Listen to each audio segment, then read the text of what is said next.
राजकीय वर्तुळातून आत्ताच्या घडीची एक मोठी बातमी समोर येते। सुनेत्रा पवार कधीपर्यंत गुंगी गुडिया बनून राहणार असा सवाल काँग्रेसनं केलाय। काँग्रेसनं सुनेत्रा पवारांवर असं बोलून हल्लाबोल केला। बीडमधील पत्रकार परिषदेतील व्हिडिओ पोस्ट करत ही टीका करण्यात आली। काँग्रेसकडून ही टीका करण्यात आली। हॅलो दादा नमस्कार। कलगे साहेब नमस्कार, काय चाललं? काय नाही, सभागृहात चालले ना परेशान सगळे। बरं, एक पेज एक आहे ना काँग्रेसच्या याच्यावर एक पेज टाकलेली आहे सुमित्राताई बद्दल। ही सुमित्राताई ती म्हणजे गुंगी गुडिया म्हणून असं काहीतरी काँग्रेसने टाकले। काँग्रेस की काँग्रेसच्या पेजवर एक गुंगी गुडिया म्हणून सुमित्राताई बद्दल। तर त्या मादर शोधला सपकाळला सांगा, त्याची आई नको घालू म्हणा। आपली सुनबाई आहे म्हणा, ते घराची आई आहे, लक्ष्मी आहे महाराष्ट्राची। नाही नाही, मी त्यांच्यावर असं ठीक बोलतो मी। त्याला मला डिलीट करून टाका ते केलं असेल तर। यस यस, मी काय राहतं माहिती का, लढायचं कोणाचे असतं पण काँग्रेसचे लोक मार खातील एखाद्या दिवशी सगळेच। मग कसं नाही नाही, तुम्ही खासदार आहे, मला बोलायला तुम्हाला योग्य वाटत नाही, पण कसं आहे सुमित्राताई एक इज्जत आहे ना महाराष्ट्राची। नाही, अजित नाही, दादा म्हणजे आपण महिलांची दादाला एक मोठ्या भावासारखा मान सन्मान आहे। दादा नसते तरी त्यांचे भाऊ आहे ना आमच्या सारखे लढणारे। मग नाही नाही, काही प्रॉब्लेम नाही सर, तेच बोलतो नाही ओके, तर सपकाळ साहेब फटके खाऊन घेतील ते काँग्रेसचे महाराष्ट्र अध्यक्ष ते। नाही नाही, मी बोलतो सांगा त्याला, नाही तर फटके घ्याल म्हणा।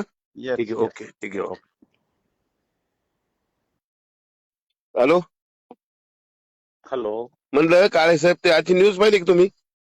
कोणती हो? ती आपली सुमित्राताई पवार नाही का, अजितदादाची त्यांना ती गुंगी गुडिया म्हणून ते केलं ना, ते डिलीट करून टाका म्हणा त्यांना। हो सांगितलं। काय विषय माहिती का, लोक याने केलं का ते सपकाळनी?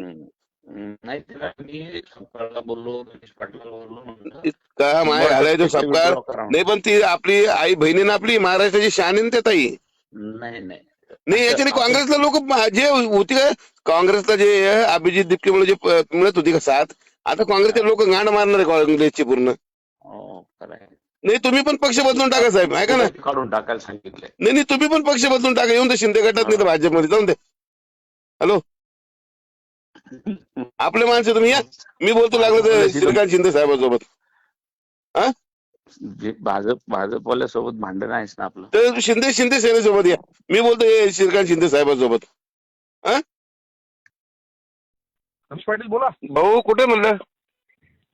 मुंबईला भाऊ। भाऊ काय झालं माहिती का, काँग्रेसच्या एका पेजवर काहीतरी सुमित्राताई पवारांना काहीतरी गुंगी गुडिया म्हणून काहीतरी टाकलं कोणीतरी। हो, ते पेजवर नाही, अकाउंटवर टाकलं। आणि त्याच्यामध्ये जे आपले जे आमदार आहे, आपले जे अजितदादा गटाचे आमदार मंत्री जितके मी भाडखाऊ, एक बी जण बोलू नाही लागलं भाऊ त्याच्याबद्दल। नाही भाऊ, आम्ही बोललो ना, पण हो ना, उत्तर दिलं की त्यांना। कोण कोण बोललं आतापर्यंत? आता मी तर माझं स्टेटमेंट सकाळपासून दिलं। हो ना, नाही मी आता कल्याण काळेला पण बोललो, आणि मी आता ते कलगे साहेबाला बोललो, पण बाकीचे जे मंत्री बसले एवढे मोठे जे आदेश दादाच्या आशीर्वादाने डेरी ढुंगणं मोठे करून एक महादर्शक बोलायला तयार आहे, म्हणजे किती वाईट वाटतं या गोष्टीचं। आपण दादांच्या बाबतीत आणि वहिनींच्या बाबतीत मग अरे नाही, ठीक आहे, बघा पक्ष कोणत्या जाऊ द्या, गेला पक्ष चुलीमध्ये सगळे, ती ताई जी आहे ती आपल्या महाराष्ट्राची शान आहे ना। आज आजी दादाला आपण दादा म्हणजे आमच्या वहिनी म्हणजे मोठ्या आई सारखी झाली ना। हो, वहिनींना बोलणं म्हणजे आईला बोलणं।